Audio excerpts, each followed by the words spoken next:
partners is unacceptable. We don't insult our alliance partners. We respect each one of them, and we always expect the same from them also. Now, Congress MP Manikam Tagore has frequently invoked the legacy of former Tamil Nadu Chief Minister K. Kamaraj to push for a greater, more assertive role for the Congress party in the state. Tagore frequently invokes Kamaraj to remind the electorate and party workers of the golden era of Congress rule in Tamil Nadu, 1954 to 1963, aiming to revive the party's lost glory. Now, amidst discussions for the 2026 Tamil Nadu Assembly elections, Tagore has asserted that the Congress should not act merely as an NGO, but as a political force aiming for power, echoing the Kamaraj rule ideal. Now, is it time for the return of national parties in Tamil Nadu? Should the entire Dravidian bogey be busted? Will it be Kamaraj's style of politics and not E.V. Ramaswamy Naikar or Periyar? Now, who was K. Kamaraj? K. Kamaraj was follower of Mahatma Gandhi, a proponent of parliamentary democracy within Congress. E.V. Ramaswamy Naikar was a revolutionary rationalist. He was the founder of self-respect movement targeted the very foundation of traditional religion, caste, social structures. Kamaraj believed in a strong, united Bharat focused on regional growth. On the other side, EVR campaigned against northern influence, proposed a separate Dravida Nadu, skeptical of the Indian state. Kamaraj was a practicing Hindu, maintained traditional values even while promoting secular governance. EVR, on the other hand, criticized religious rituals, attacked rituals and especially the Hindu faith, Sanatan Pratha. He attacked Ram, he attacked Sita, he attacked Murugan, Skandar, he attacked any beliefs that had any linkage to the traditional Sangam Tamil lineage or origins. Shiva too now promoted rationalism, atheism. Kamaraj was a staunch supporter of the constitution, prioritizing its principles of social justice, democratic governance. EVR, on the other side, criticized the constitution as upholding caste privileges, and he's also somebody who wanted to link up with Jinnah and wanted to have a separate Tamil Elam or a separate Tamil Nadu. So that soft separatism aspect was prevalent with EVR. Now, is it time to call out this entire Dravidian version of Tamil history, viewers, which rejects Tamil's deep connections to Vedic traditions and Hindu philosophy? And this is the reason why. Describe Tamil society as historically distinct from so-called Aryan North. That's his E.V. Ramaswamy Naikar. Now, he believed Tamil society was dominated by egalitarian rationalist values before imposition of Brahminical influence. Now, he paints a past where Tamil people lived in a separate cultural sphere free from Hindu rituals. But this is far from truth. And EVR is somebody who himself criticized Tamil as a language. He wanted people to shun the Tamil language too. And he's on court saying this. Now, allies, meanwhile, sparring ahead of the polls. Stalin and Rahul Gandhi, Congress pushing for greater share. Manikam Tagore saying not Periyar but Kamaraj. On the other hand, these are all questions that now remain. Whether or not Tamil people and the Tamil political lexicon itself needs a revisit. Let's go across to our guest now, S.G. Surya, State Secretary and Tamil Nadu BJP. Also Ramaswamy Mayappan, advocate, and then Harish Mohammed Ibrahim, political analyst who backs the DMK. My namaste, Vande Mataram to everybody. Thank you for your time. My first question to S.G. Surya. S.G. Surya, is this possible? Is there space for national parties back in Tamil Nadu? Is this the right time? Now, be it the BJP or the Congress party, should the Congress party really now continue to play subservient to the DMK as it has been for the last 22 years? Honestly speaking, going back at least after the year 2000, there were only two attempts to create a national party-led political alliances, that too not in state elections, but in the national elections. One attempt was made in the year 2014, when Prime Minister Modi was declared the Prime Minister candidate. Although it was led by DMDK party in Tamil Nadu, it was still the wider NDA alliance propelled by BJP. The results were not pretty bad. Even DMK could not win a single seat in the 2014 Lok Sabha elections, but the alliance propelled by the BJP managed to win 2 Lok Sabha seats, one in Dharmapuri and another one in Kanyakumari. Again, a similar attempt was made in the year 2014. This time it was not DMDK, but it was led by BJP in itself with the alliance partners. We managed to cobble 18% of the votes, which is still remarkable according to me, although we could not win any MP seats. So attempts were repeatedly made, but not frequently, but only in rare instances. For now, as you know, we have aligned with the ADMK for the assembly elections, and I'm sure it will continue till the parliament elections without any doubt. So for now, national parties leading the alliance, the question does not arise. But I would like to tell, at least party like BJP, we are trying to expand our base, even though if we are in alliance with the ADMK. Even in 2019, we were in alliance, 21, we were in alliance. In spite of being in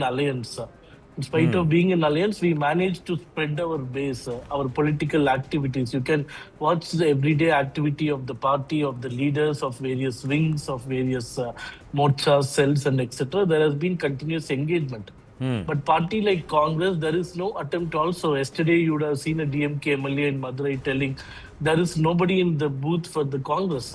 Surprisingly, Anand, there are total of 68,000 booths in Tamil Nadu. So political parties appoint BLAs called as booth level agents who are in charge for a particular booth in a party. So DMK and ADMK, they managed to appoint BLAs for more than 65,000 booths. You know, the third party with maximum number of BLAs, it is BJP with 61,000 BLAs, booth level agents. Whereas Congress number is at 8,000. It is just 8,000. You compare 8,000 and 61,000. But because they are piggybacking the DMK, because the DMK is helping them win the seats, electorally, in terms of number of MLAs and MPs, today Congress is third biggest Well, party in the state. your state secretary of the Tamil Nadu BJP, you would also know that there are many within the BJP ranks who are now very relieved that you are finally back in alliance with the ADMK, because they themselves were piggybacking on the ADMK votes to come to power in their own respective constituencies, and they are unwilling to try and put the efforts that is required on ground to try and carve out their own space. And I think there are many leaders who are there. The former state BJP president of Tamil Nadu, not included. Yeah, so he's perhaps been sidelined because he was opposing any kind of alliance. And that's true, S.G. Surya, you would accept that. There were others who were very upset that the BJP was trying to go solo, because they all thought, who's going to vote for me because I'm surviving on ADMK votes. No, that is not the case. See, I will tell you frankly, in every political party, obviously there are differences. But once the high command, takes a decision, everybody abides by it. It is true, people would have got difference of opinion, but once the alliance is made, everybody is on the same book, including Mr. Annamalai. And I'm sure you also agree to it. But the point is, at least BJP did try things in Tamil Nadu, whereas Congress is not able to try at all. Is it now an effort to try? Is it a standard effort? And perhaps Tamil Nadu, one of the only remaining states, few remaining states in the country, which has been able to concertedly keep the national parties out and a national narrative out. Haris Ibrahim, where do you stand on this? Of course, it will be doing the same thing for upcoming elections as well. For at least for another 100 years, they remain the same. Because having said that, the Dravidian ideology, which backs the entire roots of the Tamil culture, will always stronghold, which is directly opposite to the ideology of the 100-year-old party, which is BJP here. So when it is it is not more than a political divide, it is an ideological divide, because what they want to propose here is the dominance of the Sanskrit and whatever their culture, they want to put it over here, where the ideology which speaks for the entire Tamil people is not resonating with the BJP's ideology, because they can't go ahead and erase an ideology which is 2,600 plus years of ideology backing, which is a Tamil civilization, which the BJP doesn't want to enact to it. They doesn't want to approach in a proper way with the Tamil standards, with the Tamil people's mindset. So having said that, it won't be there for another 100 or 200 years whatsoever. So whatever they want to do the play or petty politics, bringing down whatever the alliance, bring them together for the convention, it won't back any kind of votes. This is what evident for even with or ADMK or without ADMK, the BJP will They win then and there 1 or 2 seats for that matter, but their ruling or etc. will not be significantly for the upcoming election, is what I believe. Right. And it will be permanently. That is the nature of Tamil people, because we make sure the religious identity and the political ideology doesn't mix together. Okay, Haris, do you know 1 minute? The BJP is not 100 years old. The BJP came to fruition only in the 1980s, so it's not 100 years old. So please get the right. ideology which they wanted to back it for, it is completely they want to impose the Sanskrit, they want to upgrade the Hindu identity. Say 1 minute, 1 minute. Okay, that's the political aspect of it. I'm not even getting into the political aspect. I'm coming to the cultural aspect. In political aspect, you are stitching the narrative. BJP is countering it. That's different point. But when you talk about Tamil is a demonic language. Do you know who said this? And he said so many things about the Sanskrit also. Do you know that? Who said this? No, you say that. No, why should I say? You tell me who said this. You are presenting the facts which is misquoted, which is misintruded, which is misinterpreted. It's not misintruded. Did somebody who said Tamil is a demonic language and it is better to learn English? You tell me, Anand. He's your ideologue. He's the party that you support. That is the reason. Entire Tamil Nadu is standing behind him even now, after 50 years of his demise. 1 minute. 1 minute. You don't need to overshout. I'm not shouting over you. I'm just presenting some things. E.V. Ramaswamy Naikar or Which EVR. Is wrong. 1 minute. EVR was the one who said that Tamil is a demonic language. One. He was the one who tried to say, let's combine with Jinnah, and made an offer to Jinnah, work for the separation of Tamil Nadu itself. Okay, he wanted Tamil to de-link itself from Vedic traditions because Tamil was so intrinsically linked with Vedic traditions and Vedic land. The Brihadishwara temple is built by the Cholas in Tamil Nadu. The Kanchi Kamakshi temple is built in Tamil Nadu. The Chidambaram temple is in Tamil Nadu. These are all 2,500 years old. They are all age old. The Rameshwaram temple is in Tamil Nadu. Okay, these are all ones that interlink Tamil, the land, its people, Shaivism as Shaivite culture, also links to rest of Bharat. So you cannot say that this is an ideology that E.V. Ramaswamy Naikar spoke, which is 2007. They talk about 2,700 years ago. No, sir, that is not the case. The other thing, sir, and I'm quoting, and I'm quoting. 1 minute, sir, and I'm quoting Jijit Nadumuri Ravi, author of Rivers of Rigveda, who has also found out that people, Tamil-speaking individuals and sages were inducted into the IVC. They were in South IVC. IVC is Indus Valley Civilization, South region. When the drought and the Saraswati River dries up, it is mentioned that they moved southward. The fight was never, this entire Aryan Dravidian fight was across the banks of the Saraswati, east and west, not north and south, and this has been proved via the Rakhigadi excavations also.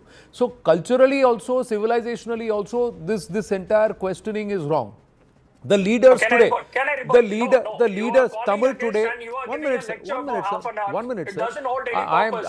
I'm just putting out facts. You are giving a lecture. I'm just putting out facts. You asked a query. Let me explain the okay, you are not even allowing. Okay, I'll give you the 1 minute. Right now, Tamil today, spoken Tamil today and written Tamil today is 40% Sanskritam. Your leaders today and tall leaders, Udaya Nidhi, Karuna Nidhi, Daya Nidhi. They are all those names. are from Brahmi. Brahmi is not a language. Brahmi is a lipi, sir. Letters, you have to go ahead. And sir, Brahmi is a lipi. Again, sir. 1 minute, sir. 1 minute, sir. 1 minute, sir. 1 minute, sir. Don't shout me out. Brahmi is a Brahmi is a. Let me complete. Let me complete, sir. Brahmi is a script. The language was always Sanskrit. Even the Indus script confirms this. The language was old Sanskrit and new Sanskrit. You have agreed to BJP this is what. You this are is another what, one. this is what. So Now, three Rama, of you, among yourself, you speak. Well, you need another guy See, who my speaks point a is, sir, Dravidian ideology, but you are no, preaching my for point is, yourself. sir, my point You is, don't sir, need do you me. know, You don't need me. 1 minute, You sir. don't need to hear the You don't difference need of to shout. opinion. You don't need to shout, sir. What No, I'm you trying don't to have say me is, at all here. please You make don't an need to have me argument, here at but all. don't make it devoid of facts. No, out of I am no, just, you I are am not just even also, presenting the facts. I am You are just, not even I am just. presenting the You keep facts. saying Dravidian. No, you keep saying Dravidian You don't ideology. even presenting the Sir, fact. Give me a... you keep saying Dravidian ideology. Now here it is. Of course, The word of Dravid. course. 1 minute, sir. Your core of your ideology. And itself. what I will do is, I will minute, leave sir. from the show. You 1 minute, among sir. your three, You please. with all the BJP people give me, and the BJP give me narrative, 2 minutes. you spin Give it me 2 across minutes, your sir. three Give of me them. 2 minutes, sir. I I'm hold no working on brief. it because you are not going to allow me. You're Only shouting you me. preach for. You are preach only for shouting your and disrupting literature, and wasting the time. Sanskrit I would have literature finished for by the another time you 30 are doing minutes. this disruption. I would have finished my Thank you. argument and Thank given you. you time. Thank you. No, My you are simple not going to point, give sir, me is time. I hold Thank no you. brief for the Thank BJP you. at all. I hope hold No, only no, one you brief. have That agreed brief is to for Bharat 2 plus and 1. this country that belongs to all of us. No, Now listen, Tamil the word Dravidian you ideology just kept doesn't saying. have any Viewers, basis viewers, for you are existence. Sakshi or you are witness that Mr. Haris Ibrahim Do continued you to say have Dravidian Hillary? ideology, Dravidian ideology, Dravidian ideology. Now, the word Dravid is derived from Sanskrit terms related to water or boundaries near water. Drav. Drav means water or fluid in Sanskritam. In simple terms, Dravida word or in Sanskrit means a land surrounded by water, Drava on 3 sides. Essentially, any peninsula on planet Earth becomes Dravida by definition. South India, Korea, Italy, Florida are all Dravida lands if one goes by geography. Adi Shankara referred to himself as Dravida Putra, meaning he belonged to a region near water. Adi Shankara was born in Kaladi in Kerala.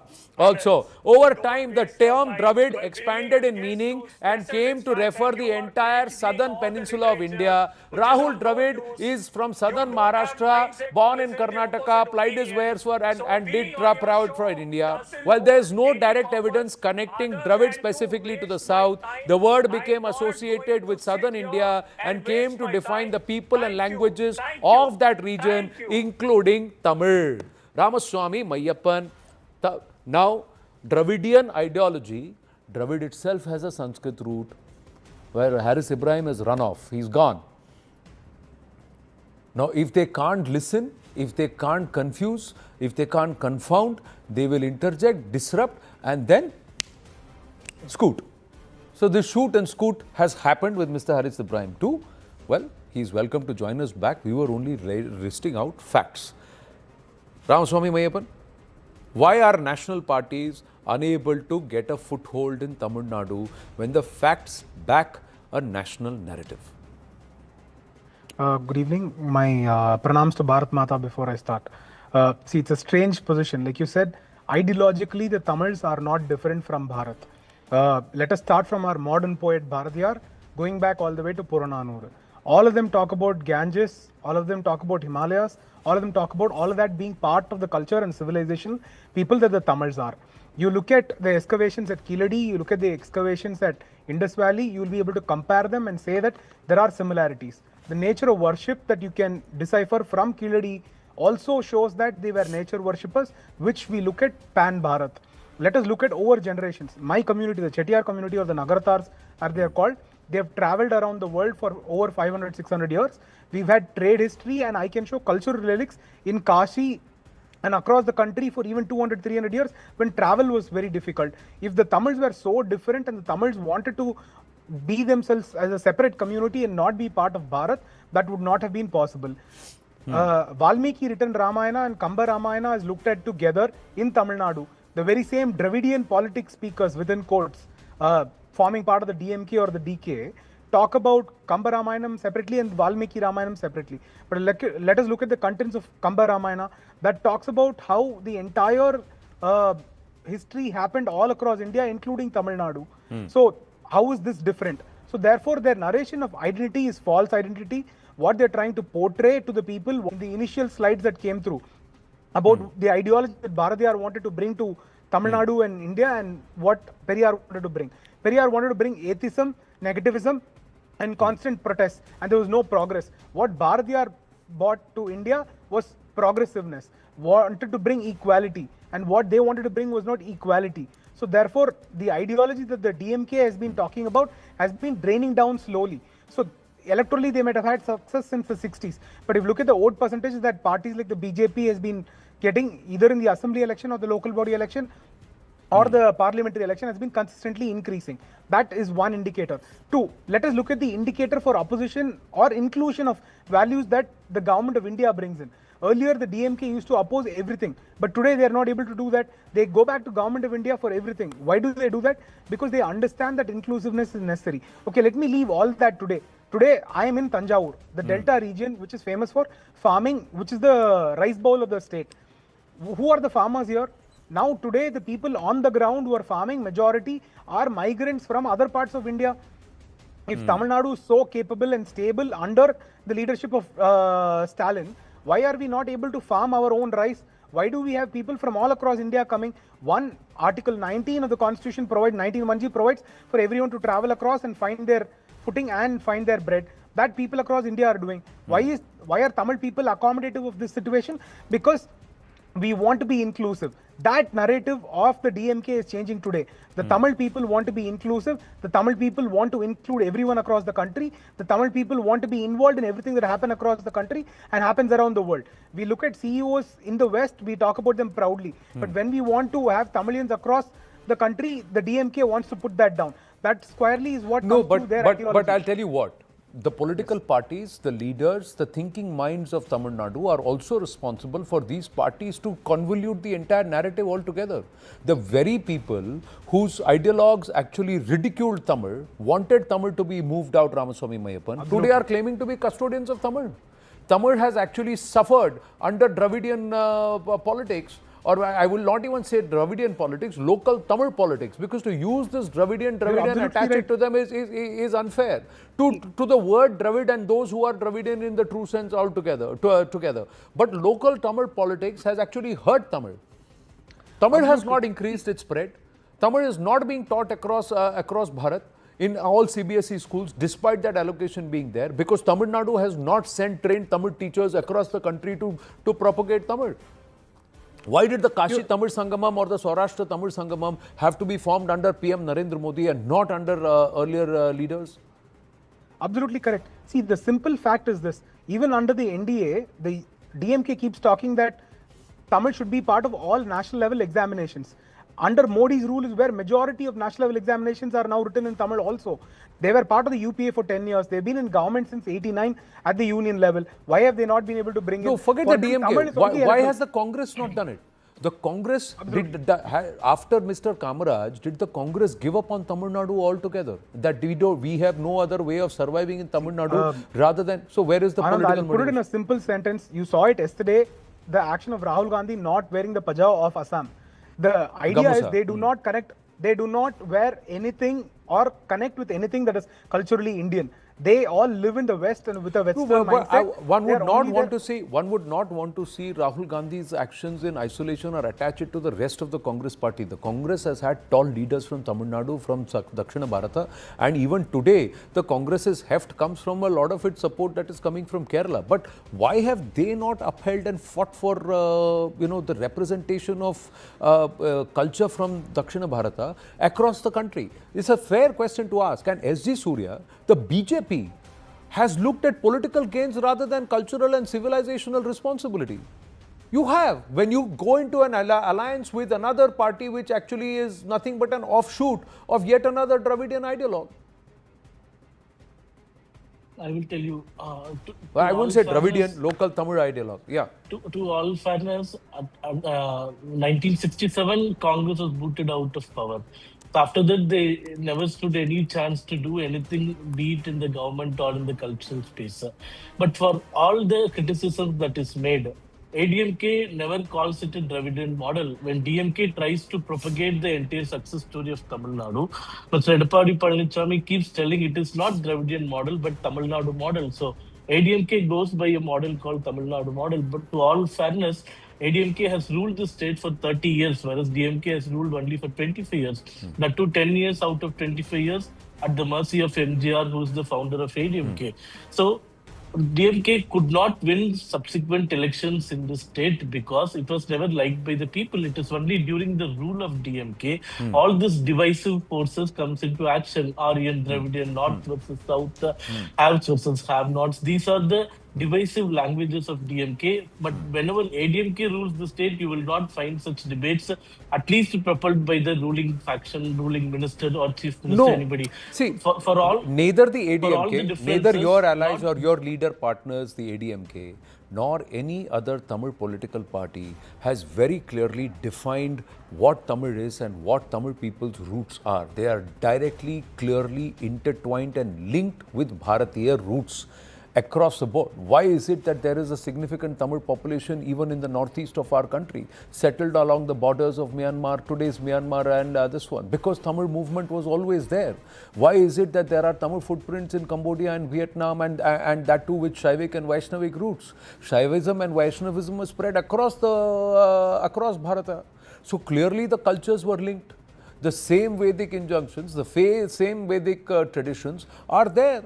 If you look at Sangam Tamil and the Sangam period, it is strongly present even before that. So it's not that you can. Jainism was also there in Bharat, in Dakshina Bharata. If Jainism was supposed to be a North Indian concept and supposed to be only north of the Vindhyas, and there was no interlinking, how did Jainism come to this side of the country?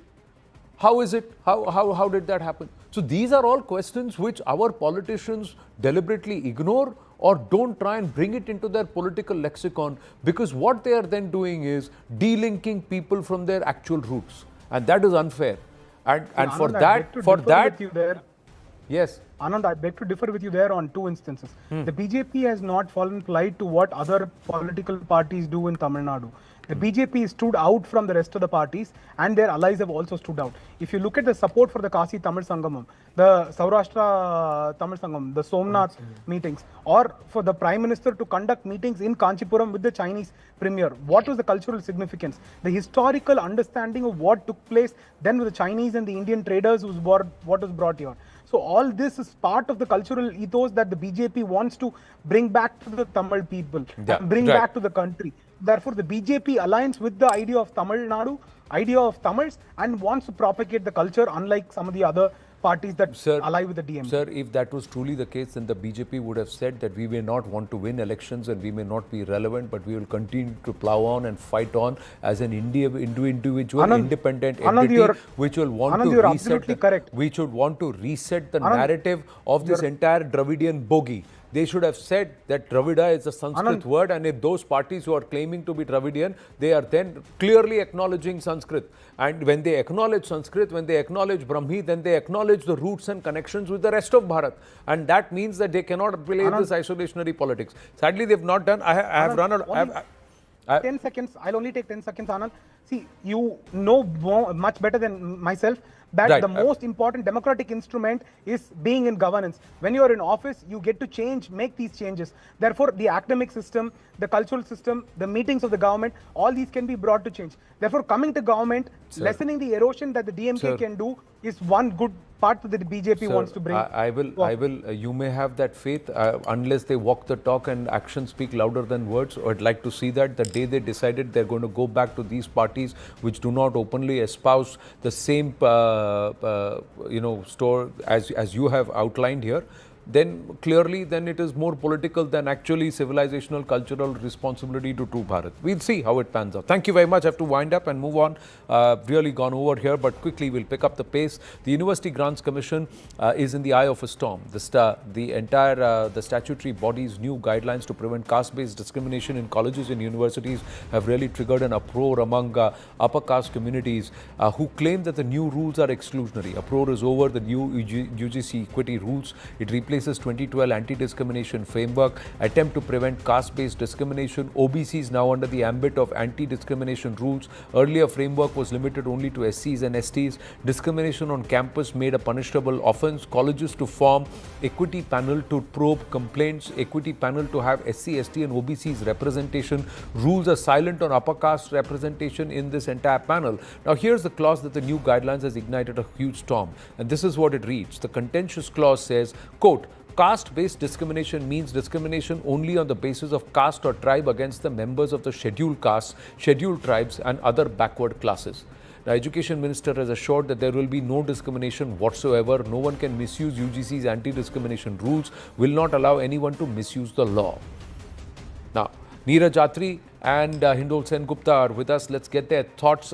One book, viewers, comes to mind. I have limited time, so I will not peruse through this book. This is Who is Raising Your Children? This was written 2 years ago by Rajiv Malhotra and Vijay Vishwanathan, who said this is what is going to come into your institutions. This entire critical race theory, or CRT, which they highlighted in Snakes in the Ganga, will manifest in our educational policy, where oppressed and oppressor, white and black, will become Brahmin or Savarn upper caste and the non-upper caste, and that's how this entire lexicon will change, and these rules will be brought into our education system, further not bringing equity but actually bringing further reverse discrimination and, most importantly, compromising merit. Hindol Sen Gupta, your thoughts, and then Neeraj Atri.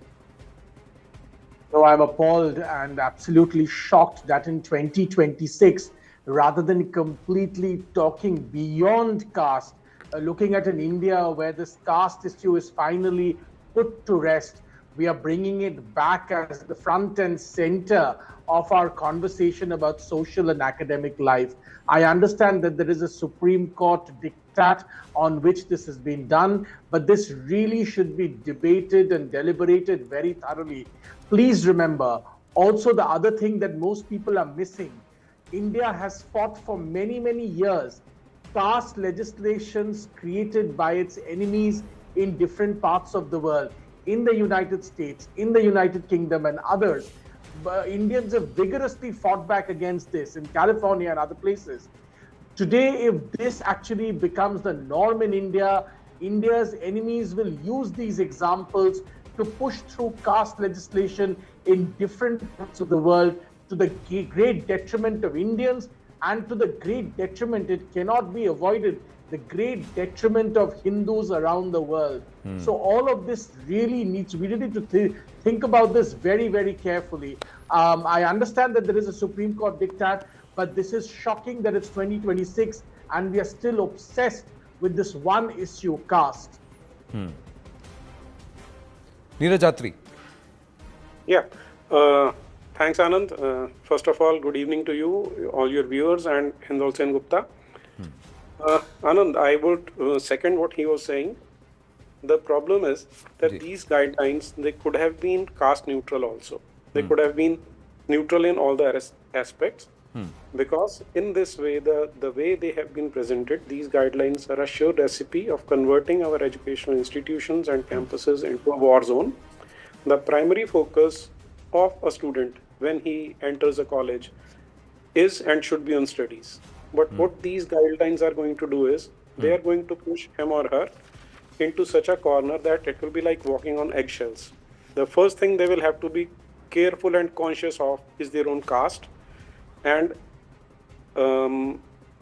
ironically, as citizens, we have left this caste nonsense far behind. But it is our politicians, our so-called people at the helm of the affairs who are trying to bring it again back into the discourse, probably to serve their partisan politics, myopic politics, whatever we may call it. But had they been sensitive towards what an educational institute is meant to do, that is to impart education, quality education, so that we have a better future, they would not have brought such foolish, I would say foolish regulations into the public domain. That would be my opening remark here, Anand. Well, I'm just coming through this entire critical race theory being mainstreamed and UGC being weaponized to try and bring in this entire curriculum. Now, they mention it in this book, Who is Raising Your Children. It's a very long introduction and very, very comprehensive. And it shocks that they had predicted this, that the critical race theory, page number 6, I'm reading, that this is the theory. After the Second World War, American Marxists formulated the critical race theory as a new intellectual framework. Page number 5, I'm reading at the bottom.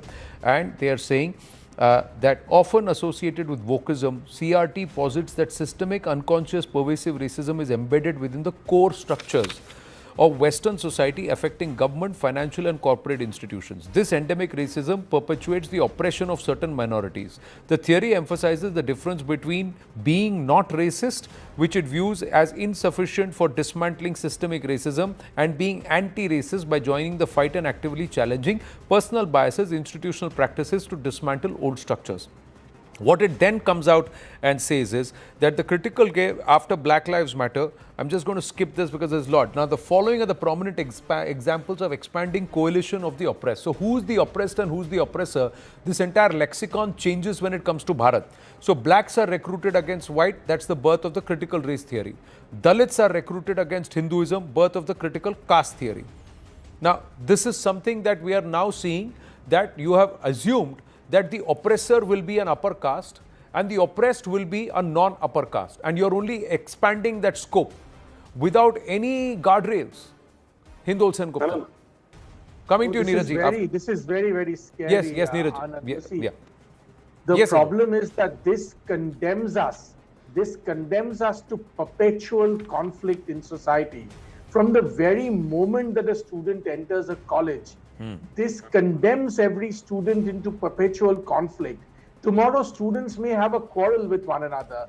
They may have an argument about something. They may have, a sports event, some competition. Everything will only be seen through the lens of caste and caste alone, as if there is nothing else in our life, no other identity but caste that is foregrounded constantly. By doing this, what is happening is that they are never allowing any human being to even forget for a moment that caste is just one aspect. And in fact, I grew up in Calcutta. Many people don't want to believe this, but I grew up in Calcutta. We grew up with no caste consciousness. Now, someone may say this is my privilege, but the fact is, many people from many different backgrounds in India don't grow up with a caste consciousness, and yet you want to essentially foreground and underline that consciousness at every given opportunity. And the worst place to do this is in education institutions, the one place where people should go and through knowledge hope to really go beyond such distinctions. Sadly, that's where, and think about it, many universities are highly political in our country. This will only mean that the college political groups or parties will pick up this and create a whole new level of conflict in every campus at a time when India is really looking to grow to a whole new level, $10 trillion, innovation. We are doing great for, FTAs, we are pushing trade. Is this the kind of, workforce? Is this the kind of people we want to emerge out of our college campuses who look at everything through caste? I also want to make the point, Anand, that at a time when the West itself is throwing out this wokeism, is throwing out these critical race theory kind of theories, why are we embracing this in India? This is so harmful for us. Yes, I've got to wind up. Neeraj Atri, you were saying something. Please complete, and then I'll wind up with what's mentioned in this book. Yeah, 2 points. One is, like you rightly mentioned, the critical race theory is being converted into critical caste theory. Another template that is being followed is, which is in playing at the background is, remember the Rwandan genocide that took place in 1994? The template is exactly the same. What had been done was, the politicians were creating this exploited versus exploiter binary, oppressor versus oppressed, and that was being pushed through educational institutions, and they had rigidified these partitions. And as a result, when that critical moment came, because they had been continuously injected with this toxic propaganda that these guys have been oppressors for you historically, so you have a right to perpetrate similar or more atrocities on them. The moment they got chance, we saw what happened in 1994. 8 lakh people were killed within 4 months. A lot of research has gone into this, and this is exactly the road which we are following, unfortunately. Well, Second, Second is, now there is this one spokesperson of a political party who was saying that the upper caste should be trapped into these laws because they have doing these things. So combine these two, and had it been factually correct, we would have accepted that yes, there have been oppressions. So let us forget it and move forward. But the history proves us that, and ironically, it has been proven by someone who was a very staunch Gandhian, who went to England, studied the books, and then he told us that when the Britishers were uprooting the system present over here, it was the Shudras who were in large numbers studying in the Gurukuls, and even Shudra teachers were educating them. Unfortunately, the missionary framework removed all those facts from our narrative and put in something, the result of which we are looking now. See, removing facts from our narrative and replacing it something is something which is continuing from the time they realized that they need to uproot us from our educational systems. And this was soon after the mutiny, and we know who engineered it and started it. We know those generals and we know those members of the British East India Company who did it. But today, modern day, I'm just going to wind up with this flowchart on page number 10 and page number 12. I don't have the time to read through this, viewers, because we are way over time.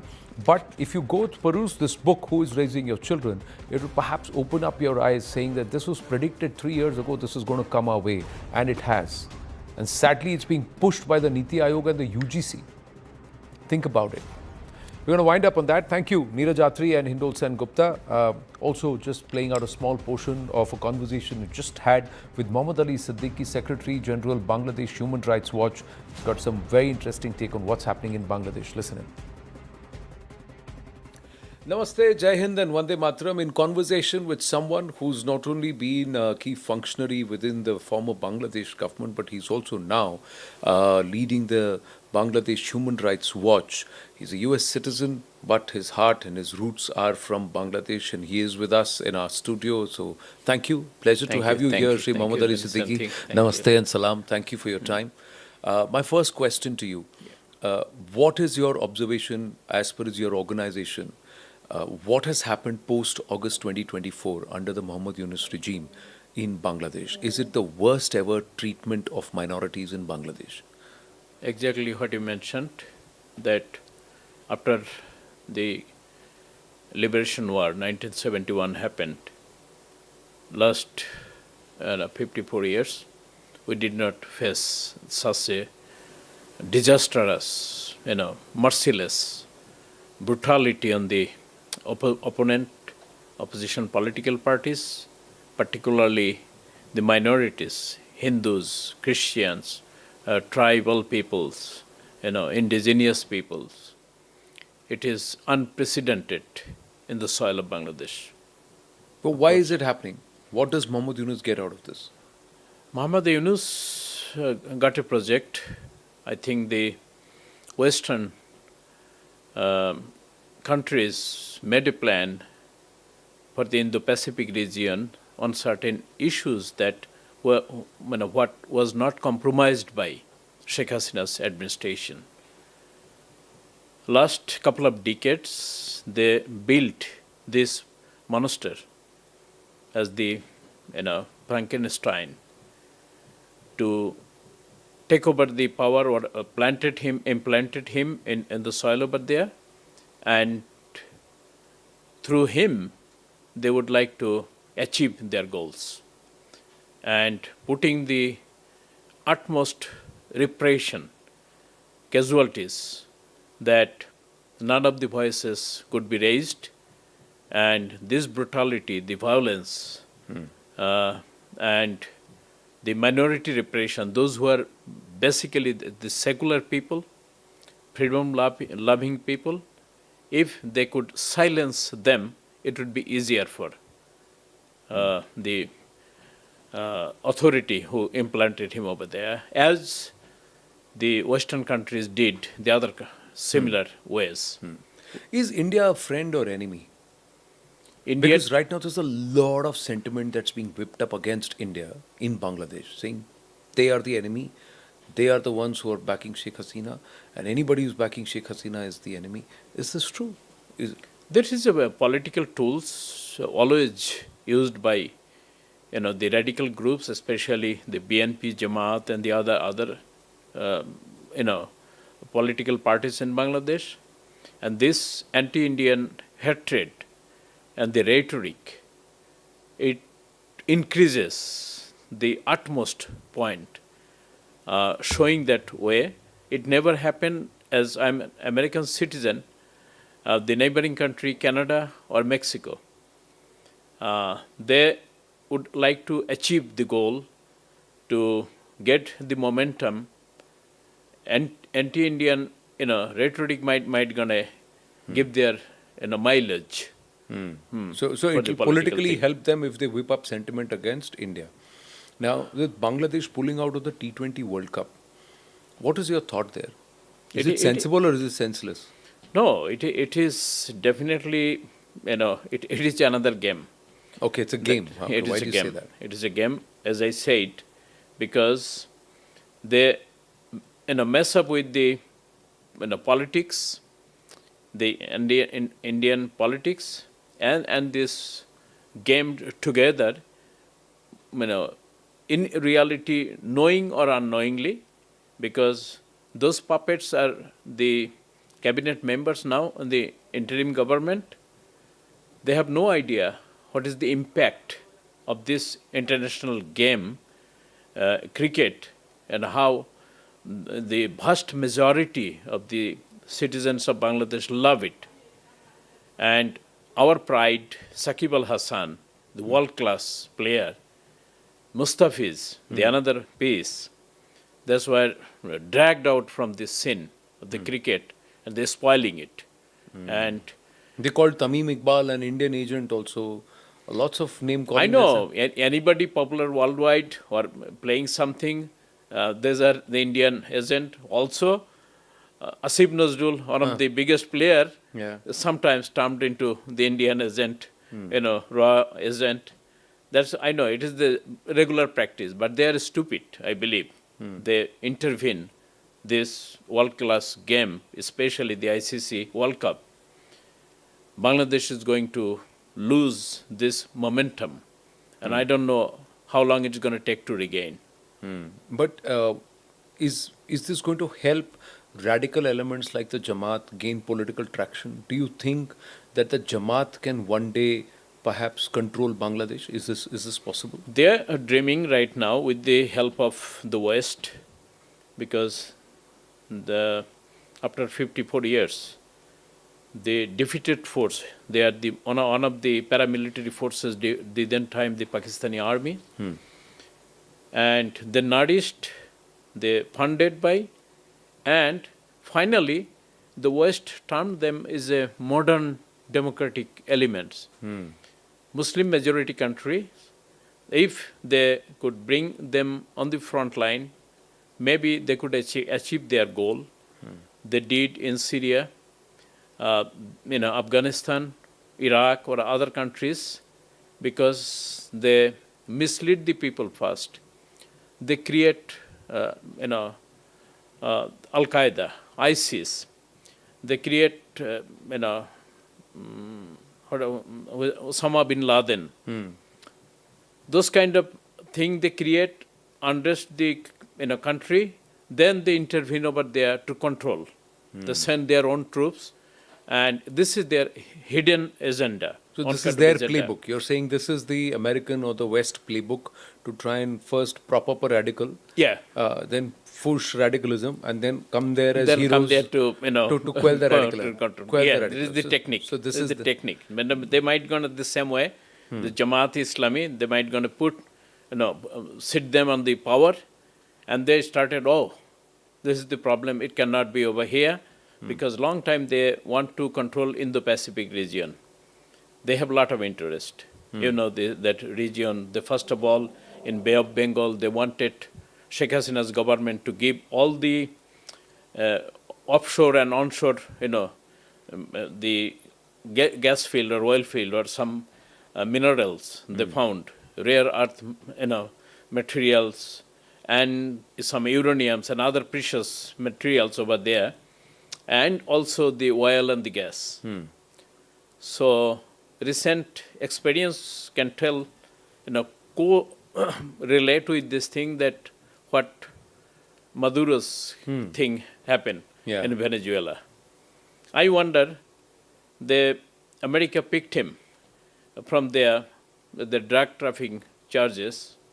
But what's wrong with his wife? You know. But finally I learned that the world's largest reserve of oil, the 300 billion barrels worth of $17 trillion that the American president declared is ours. Is American oil. Yeah. American oil. And they would like to sell it, they would cash it, they would like to make it the 51st state as well. As he desired to take over Greenland, as he heard. Right after elected, he wishes that Canada and Mexico could be part of America as well. So we suspect that long due demands are remain in this South Asia or the Bay of Bengal region. They would like to control China. They would like to control India.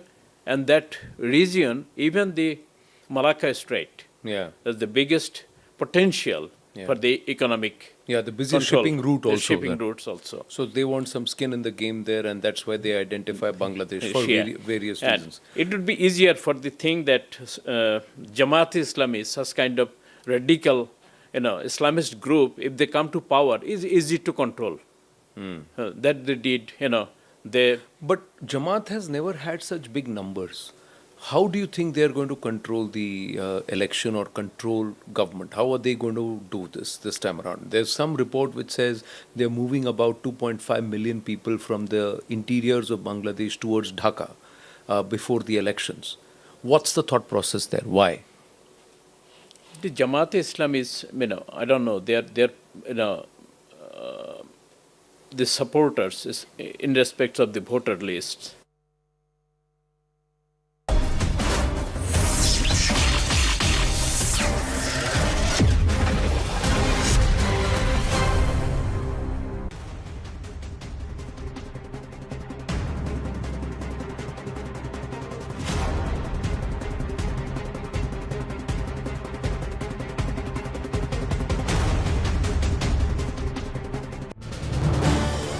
This is News 18 Network.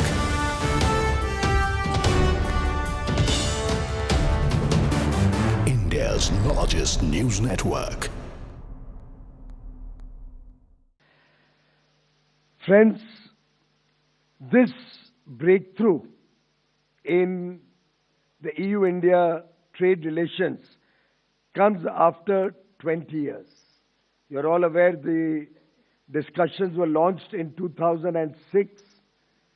16 rounds of negotiations were held.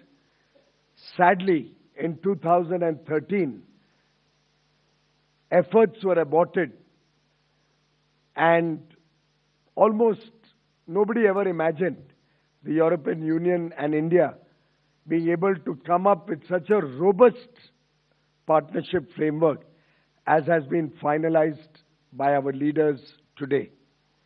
In fact, when we relaunched negotiations in mid-2022 and laid the initial foundational work, prepared our game plan and way forward, we had elections in India and then in the European Union through 2024.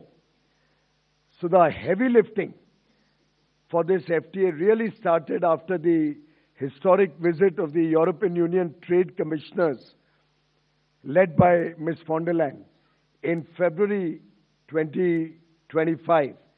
And I think it's been the labor of love of the entire government in European Union and India, burning the midnight oil, persevering, working in a spirit of cooperation, India negotiating with self-confidence, both sides agreeing to focus on what is good for both set of countries, the European Union and India, leaving the sensitive issues aside, and therefore coming up with a very balanced, equitable and fair free trade agreement, which is a win-win for all sections of industry. both in India and European Union, opening up plethora of opportunities for investment, opening up markets which are complementary, with India gaining access significantly in labor-intensive industries like marine products, chemicals, footwear and leather, plastic rubber goods, textiles, apparel and clothing, gems and jewelry, furniture, sports goods, toys, and the European Union industries gaining access to the large and fastest growing economy of India in innovation, technology, sectors of precision engineering, and areas where India continues to look for partnerships